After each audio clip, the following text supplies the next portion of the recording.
Hello everyone, welcome back to this channel.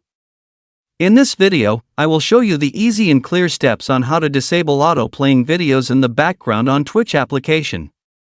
So how to disable auto-playing videos on Twitch application?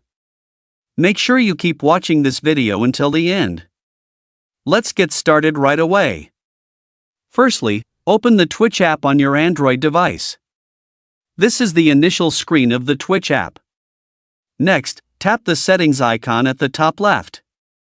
And appears like this. Tap Preferences menu. Tap Autoplaying Video. And tap Never. So that's it, tutorial how to disable auto-playing videos on Twitch application. Thank you for watching. I hope this video was helpful. See you in the next video.